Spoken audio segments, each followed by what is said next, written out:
Hey guys, and welcome back to Let's Play Donkey Kong Country.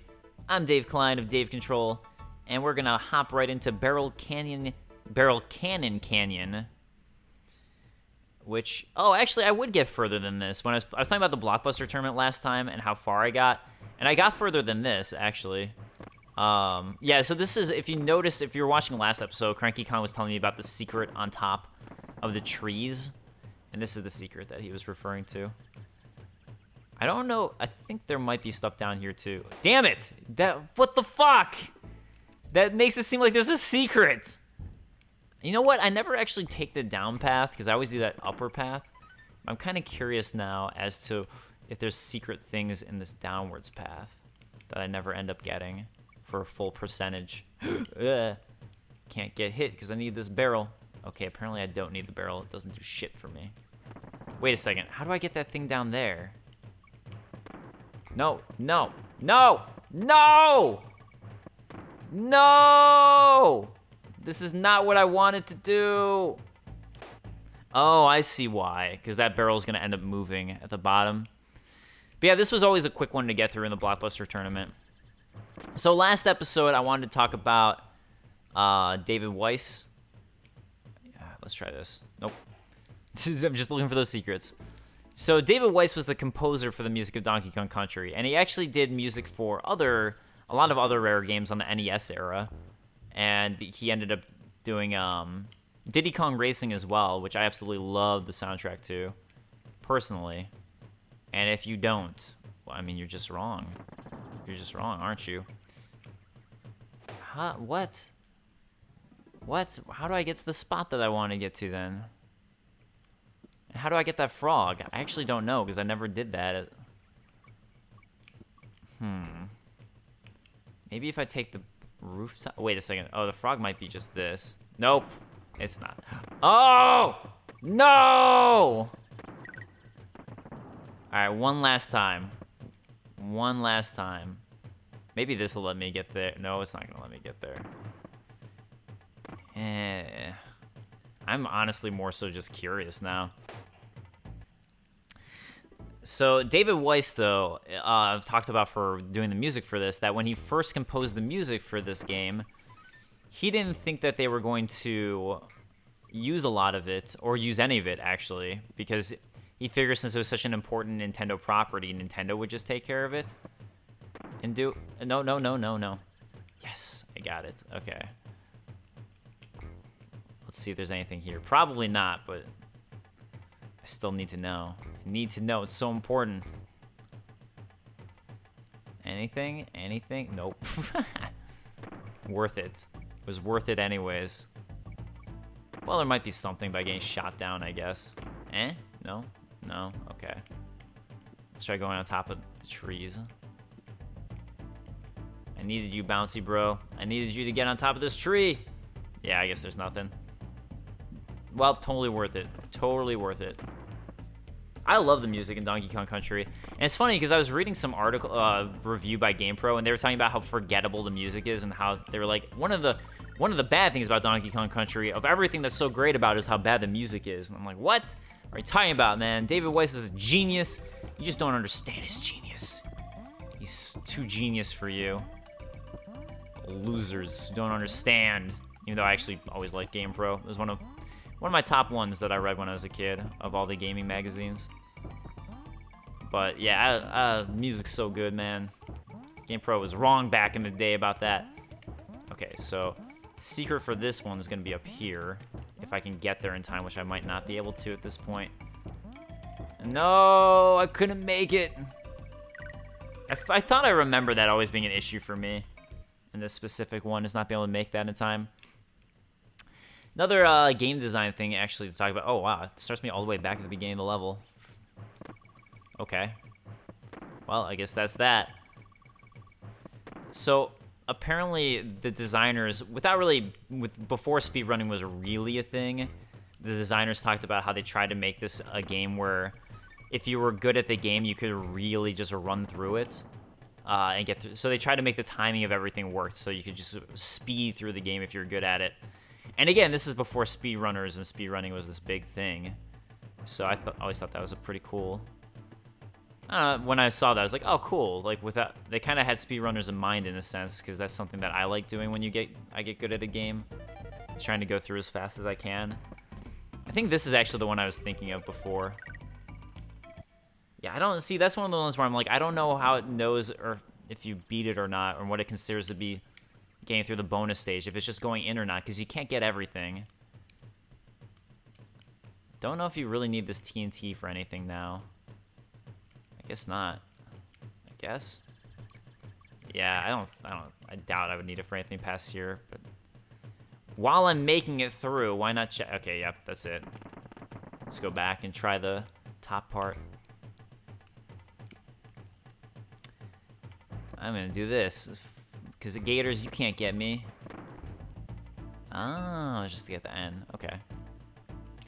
Well, then I will get that N from you. Thanks so much. So I was trying to look into how they did the modeling for this and all the 3D models, because that was such a big deal for this game back in the day, damn it. Man, I am not doing very good right now. I've been dying a lot. Granted, I have tons of lives, but you need them for the later levels. This game gets pretty difficult as it goes further along. I'm gonna say I already got that thing and I don't need it anymore. Sure. Hopefully it counts. Again, I don't know how it counts it, because I got there. Oh, it does count that I got that N, I guess, so I guess it probably counts it. I don't know, man. I don't know. Oh, I should have done it right there. Well, here's the timing. I'll be good with it. Nope. Okay. Whew. I was kind of just trying to go fast, because sometimes I do better when I just go fast and try not to think too much about it. So this stage is another one I was able to beat in time.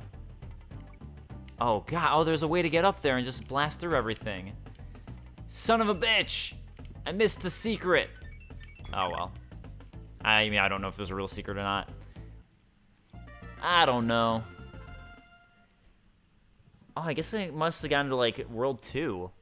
If I was, like, able to get past this. All right, so this is how you can finally save. You can only save at certain points. Okay, so I'm 13% through. The other game I had 29 minutes. Oh, I think I beat this. That was 20%. I'm just curious. I'm like, did I miss something?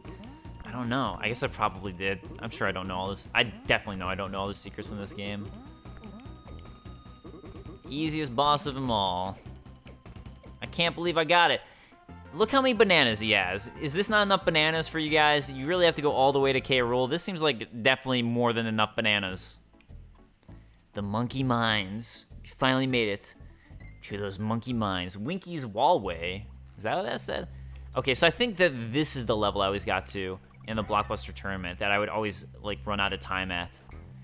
I do wonder, maybe you got extra bananas for beating a level. I should have looked it up, how exactly the tournament worked. But, yeah, so this would always be it for me. For some reason, I have trouble sometimes when I'm using the frog. Like, everything else I'm fine with, but except for the frog. But you want to keep the frog, A, for this part, because you can get, obviously, way more bananas. But I think there's a secret later on you can only get with the frog. So you need to try to keep him as much as possible. Again, this is just me going off memory here. Oh, another thing about the frog is that he can actually jump on bees.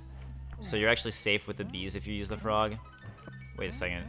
I'm already at the end of the level? Really? I feel like there's got to be some secret I missed, but okay. Can't believe that's always where I ended then, if that's such a short level. I never got to do Minecart Carnage. I love the minecart stages, FY. Like, for me, this was a huge thing in the game. I was like, oh my god, the minecart stages are so cool. So it's funny, this game has kind of gotten a lot of shit, I guess, since when it first released compared to now. And I guess I should preface with saying, where people consider it overrated. But this game, when it first came out, was a huge deal. So this was back when Super Nintendo and Sega Genesis were in the middle of their console wars, and the Sony PlayStation was either just about to come out or had just come out. And Nintendo was actually, they were doing all right, but they weren't necessarily winning, I guess you could say. So, and Sega Genesis had the Sega CD that people were talking about. So Donkey Kong Country, or Nintendo is sort of like, I don't know. I would just say that I'm purposely dying right now, by the way, just because I want that N. I feel it's like my completionist inside me. But yeah, so Donkey Kong Country, whoops, when it came out, it actually was considered to be something that sort of saved the Super Nintendo, or it really boosted it up. Like, it sold really, really well, and I think it was the top-selling game of the time. So, like, incredibly well, but Nintendo really hyped it up. So at E3, the year that it was coming out, Nintendo talked about Donkey Kong Country at E3 and had a giant press conference with it where they had a jungle-themed stuff going on, and during their press conference, they came out in safari outfits and things like that. The old guard of Nintendo. Like, the people who I think of as being like, this is what represents Nintendo to me. Like, I'm trying to remember the name, since it's been a while since I did the History of Nintendo video. But the old, like, Minoru Arakawa, it might have come out, but I don't think he did press conferences. I think it was, the vice president of the time, he went on to own the Seattle Mariners. So I'm trying to remember his name. I'm not remembering, but he was their lawyer. Anyways, he came out in the safari outfit, and as they did their press conference and everything. But it was a really big deal. They really hyped it up. And yeah, it ended up selling incredibly well and getting really high scores from everybody. A lot of it was because of the graphics, because people were so blown away by the graphics of the game. But I think the gameplay is really good too. Personally, I still enjoy it and go back and play it, and I have a blast with it. So even, I don't know, you can say I have nostalgia goggles, but I feel like it genuinely is good. And, God, I can't believe I got hit by that. If you ask me, it's genuinely good. And I know you didn't, but I'm just saying.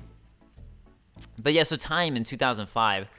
So when the game came out, there was an article of like the top 10 like innovative things or you have to check out in Time. And Donkey Kong Country was the only thing to make it on the list of that was a video game. Which is why I'm saying it was a big deal. But then in 2005, they had like the most overrated games or most overrated things list, and Donkey Kong Country made that list as well. So I don't know. I think it's good. I think it holds up, but obviously it's all personal preference. I'm sure a lot of people would say like it's good, but ain't no. Wait a second. There's got to be a secret using this thing, and I don't remember where it is. Because it's going to fall into a hole if I go to the left. Is it going to be the beginning of the level that the secret's at? Maybe I have to get up there. Yep, that's what it's for. Okay. It's always for something when you see a thing like this. Oh my god, I almost died. And that was a close call. Oh god, damn it. Damn it!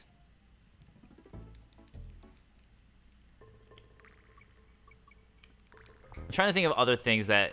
Oh, yeah, so I was going to say for the console war stuff, this game actually is what made Nintendo outsell Sega. So up until that point, they were pretty neck and neck.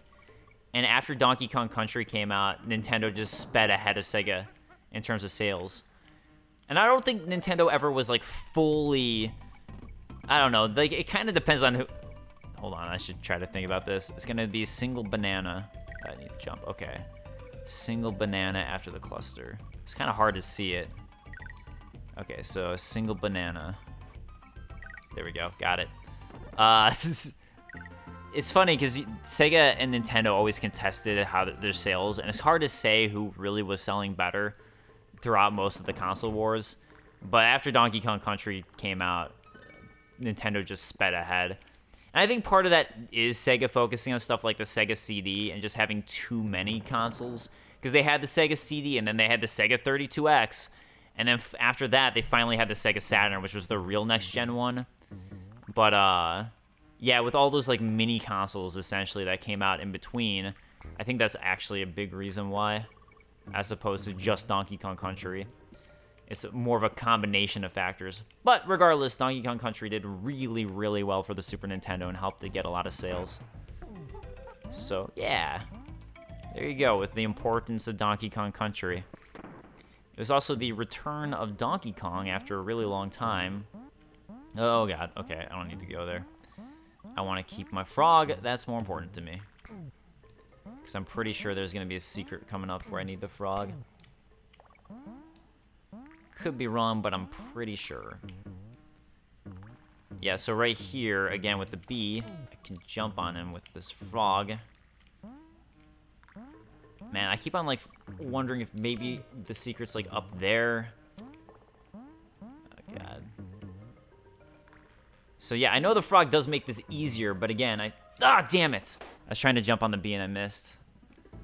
I want to talk about the significance of the fact that this is also the first return of Donkey Kong in a long time, but I also feel like I should wait until the next episode because there's going to be a lot to talk about, because I'm going to end up talking about the history of Donkey Kong.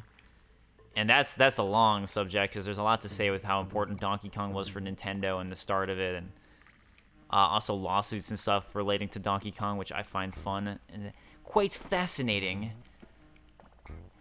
But again, I'm going to wait until the next episode just because I'm going to wrap this up after this episode after this level. So, you know, you got something to look forward to, all right? Or you can just look at my Chronicles of Gaming on the NES video where everything I'm about to talk about is in that video. So, you could just watch that. So, as far as the graphics of this game go, so Rare, who took the game on, and which is actually, I think it's the first time a non-Nintendo company had taken a Nintendo property, if I'm not mistaken. But anyways, they actually took what was considered Silicon Graphics, but a machine that was used to make Jurassic Park and other major movies, and I think it was like 80,000 pounds for each machine in order to make the 3D rendering of everything that would be used for this game and render it all out. And they actually went to the zoo as well to check out monkeys and how they moved in order to figure out the way that everything would look. Although apparently, while they did do that, there we go. I don't even know if I needed the frog. Although apparently, even though they did that, afterwards they decided that monkeys didn't move in a way that looked like you would move fast, and they didn't totally like it, so they adjusted a little bit to like look like horses. So it's a combination of how a monkey would move and how a horse would move, I guess, is what it ended up being in the end. But guys, that's gonna wrap me up for this episode of Let's Play Donkey Kong Country. Thank you so much for joining, and I'll see you guys next time as we talk about the history of Donkey Kong and play through more Donkey Kong Country. So guys, thank you so much. See you guys next time. Later, guys. Peace.